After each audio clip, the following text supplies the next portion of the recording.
Former senior advisor to the Clintons, Stagwell chairman and CEO, and the Harris poll chairman, Mark Penn. Mark, good morning. Morning. Your reaction to all of this as we get ever so close to the Iowa caucuses? Well, in general, it's not a good idea to step in the intra-state battle between Iowa and New Hampshire. And she tried to get out of that somewhat delicately, although she didn't pull it back in any way. Well, look, we know Trump is way ahead in Iowa, and she has a shot in New Hampshire.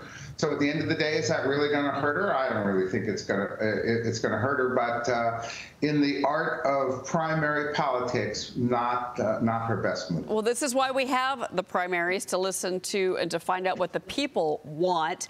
Kimberly Strassel writes in the Wall Street Journal, GOP is teeing up a 2016 repeat, but she says, don't listen to the D.C. prognosticators who insist the presidential campaign for the GOP is over before it begins.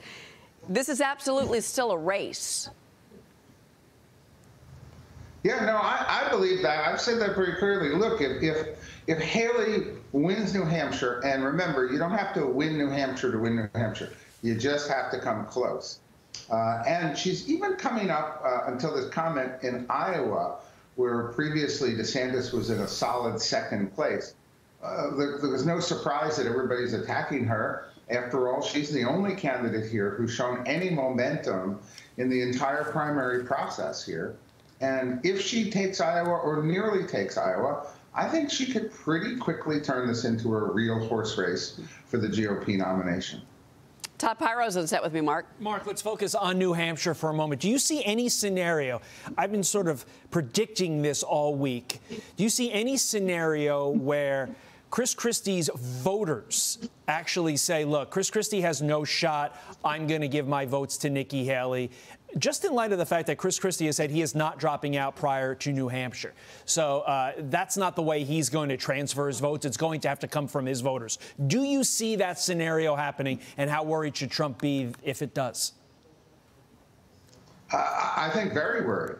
I think that's definitely, if Nikki Haley comes in second in Iowa, even a distant second, a lot of voters, by the time you get to New Hampshire, will say, well, really, if I don't want Trump, and let's face it, all of the Christie voters don't want Trump because Christie has run his entire campaign on opposing Trump.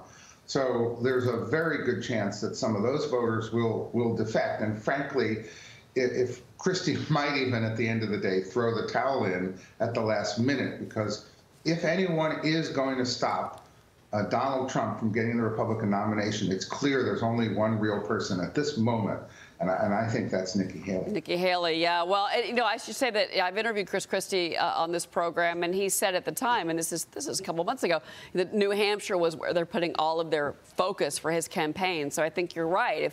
If it gets to New Hampshire and Chris Christie does not have the performance, that would be it.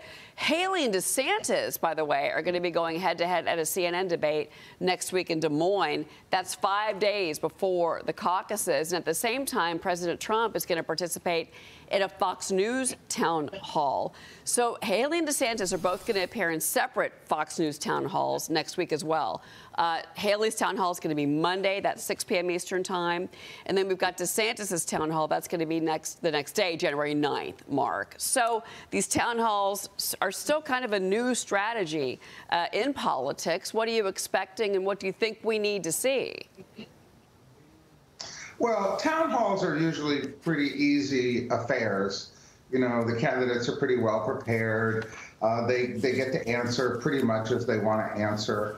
It's that debate between Nikki Haley and DeSantis in Iowa that's really risky for both of them, because if there's a decisive win on one or the other, it could really shift 5 or more percent, you know, in what seems to be coming down to the wire. If you don't want Trump, should you go with DeSantis or should you go with Haley? And, you know, the one other thing comment I'll make is that Nikki Haley is right about this idea that New Hampshire is more important, in the sense that when I went back and looked at the history of Republican primaries, Iowa's more conservative. Typically, who wins New Hampshire is more likely to pick the nominee than Iowa when you go back over the history.